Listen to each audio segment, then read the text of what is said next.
So in 2022, I created the Lesbian Caucus as a working team for the US chapter of WDI because the board had frequently been asking me and the other lesbian board members to inform the board's positions on lesbians. It was always spur of the moment, and sometimes we didn't all agree. And in any case, it struck me that what the board needed was an established team of lesbians. The idea was to create a set of operating principles and to be available to advise the board consistent with those principles. So I pulled together several lesbian volunteers, and as our first order of business, we wrote the Lesbian Bill of Rights, which you can find on the WDI USA website and other places. This article that I'm about to read was written collectively by the WDI USA Lesbian Caucus just a few months ago. It's called Why Are Lesbians Hated, Part 2, and What We Can Do About It.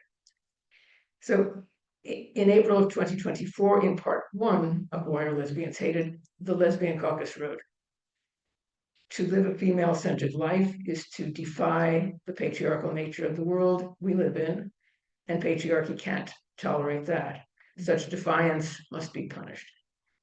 Now, in the current article, we're going to explore in greater detail why patriarchies cannot afford to tolerate lesbians and other women who live a female-centered life, and how we might be able to exploit that vulnerability. One way of looking at the Trump election victory is that it represents in part a win for the ideology of all men's unabashed dominance over all women. So why and how is the ascendancy of Trump-style patriarchy likely to affect lesbians in particular? At least one Trump Republican has intimated that lesbians will be re-stigmatized under their plan for cultural reorganization. We will speculate here about how that might be expected to work, who is likely to benefit, and how we can most effectively resist. While a few Republicans appear to recognize that women themselves should own a right to single-sex bathrooms and single-sex sports that supersedes men's demands for access to them, other Republicans, most notably Trump himself, focus on men's protection of women and girls, whether they want it or not. That's a quote. Meaning that for the latter group, the focus is not on women's rights, but on men's duty to protect all members of their respective families because men are seen as the rightful heads of their respective households. The benefit to men of performing the duty of protecting their women is the continued dominance of the male sex class in both private and public spaces. Meanwhile, women who are unprotected by men are fair game for all the brothers. We are grateful to the work of Joe Brew, describing the structure of modern patriarchy as a brotherhood, meaning ruled by all men, rather than ruled by patriarchs, meaning fathers. The explicit cultural ideology underlying the male head of household's duty to protect is that any woman is innately vulnerable and therefore needs a man's protection if she and her children are to thrive. This notion is useful to justify male domination, so it is in the interests of continued male domination to make sure that all women feel vulnerable all the time on the basis of their sex. A parallel strand of patriarchal ideology states that heterosexuality for women is innate, as is a love not only for men, but for subordination itself, that is, femininity. An implicit axiom is that men, for reasons that are innate to men, are destined to take needed whatever stuff is unprotected by another man, whether it be sex or property. We are grateful to Sheila Jeffrey's writing on what she terms the male sex right. Penile imperialism and the industrial vagina are among her works that discuss this useful concept. Women are framed as poorly equipped to protect their own bodies, their children's bodies, or their own property from men. In fact, since women are themselves property, it is absurd for them to own property at all. So women's property should be seen as rightfully belonging to the man who controls that woman, or in the case of an unprotected woman, to any man who can find a way to take possession of it. Several other cultural assumptions underlie this more heavy-handed form of patriarchal ideology, or else flow from it.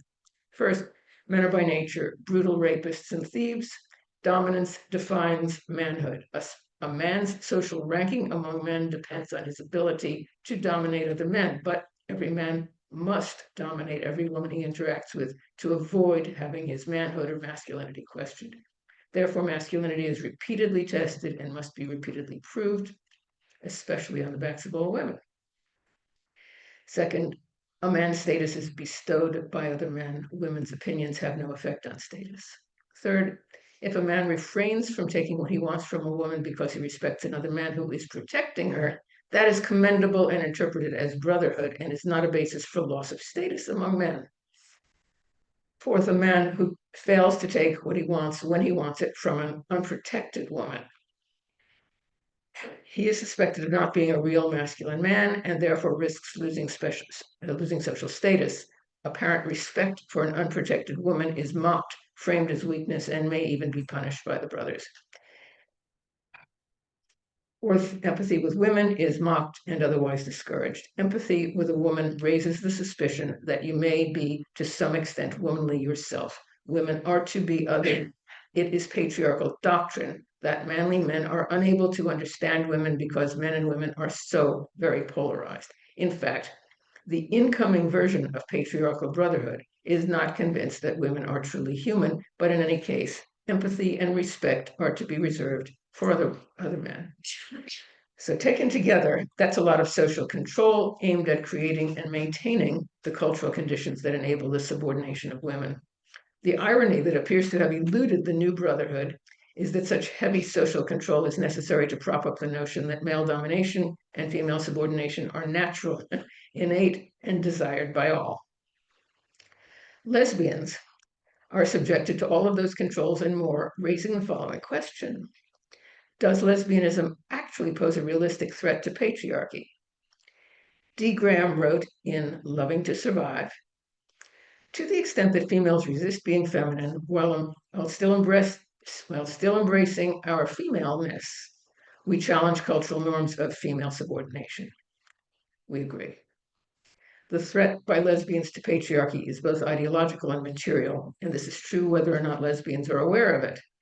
As Andrea Dworkin stated in Intercourse, sexual intercourse is the primary expression of male dominance and female subordination. It is a fundamental belief of patriarchal ideology that men have sexual agency and women don't. One problem presented to patriarchy by lesbians is that lesbians undermine the notion that without a penis there can be no satisfying sexual activity. But the problem of the existence of lesbianism undermining patriarchal assumptions doesn't remain restricted to the sexual arena. If women might have sexual desire, sexual gratification, and sexual agency independent of any man, the patriarchal ideology of absolute polarity and complementarity of the sexes, domination versus submission, is undermined, starting with the inevitability that all women can be subordinated through sexual intercourse. If the patriarchal essence of femininity is to be screwed, right? Both meanings intended. And if all females must be feminine, then lesbians who successfully violate these rules must not be allowed to thrive under their own agency.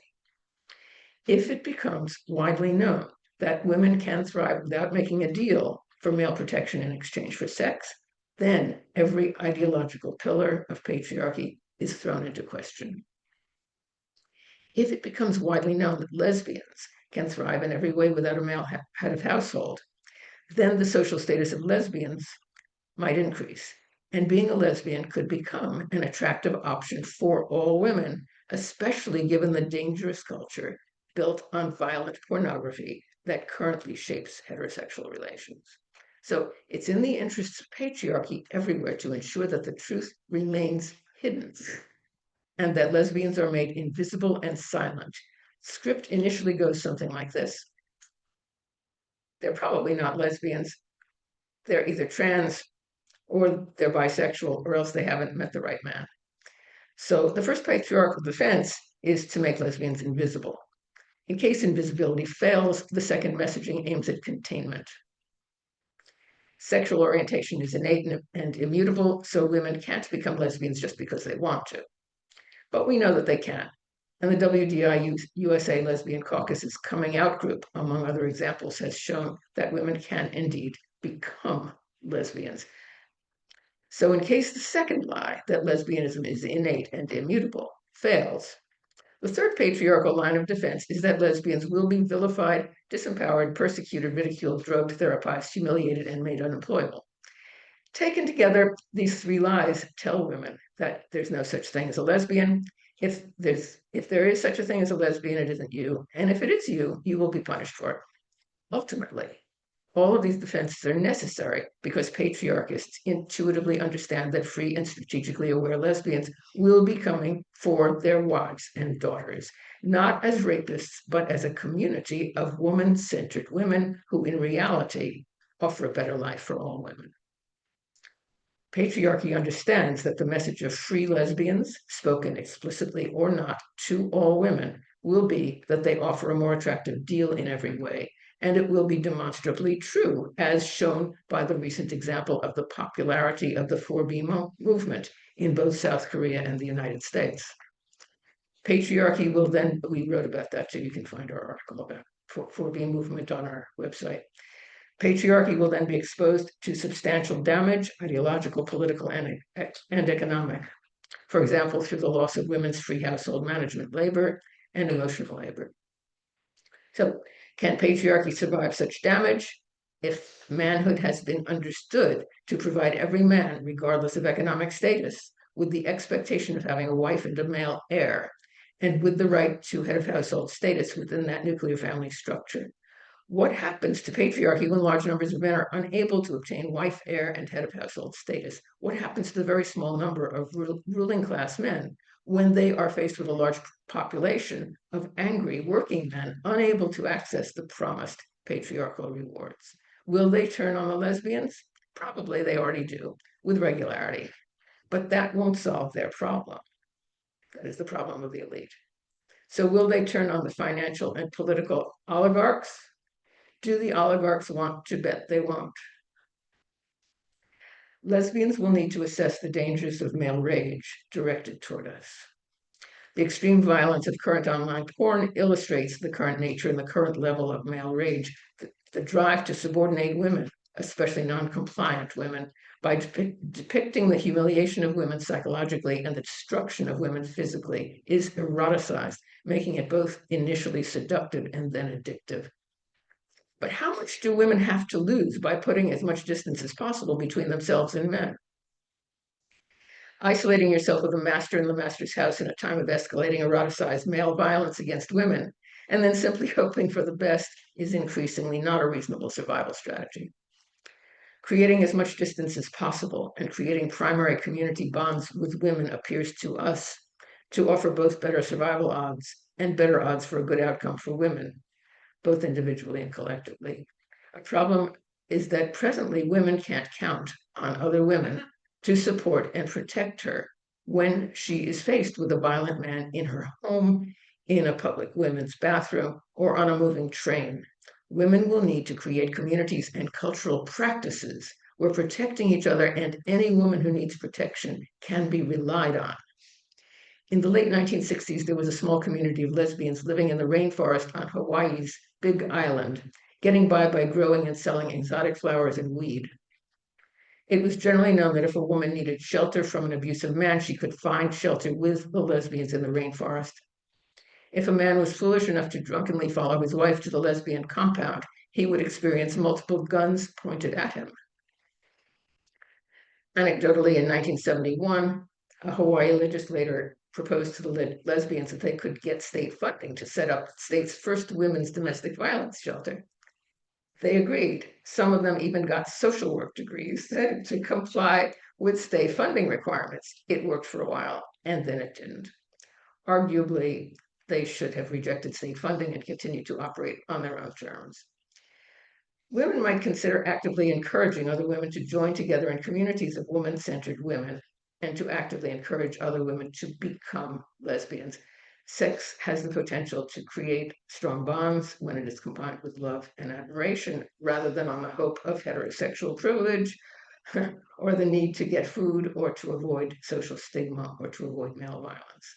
Arguably, sex and love that are not structurally transactional are possible right now only among lesbians.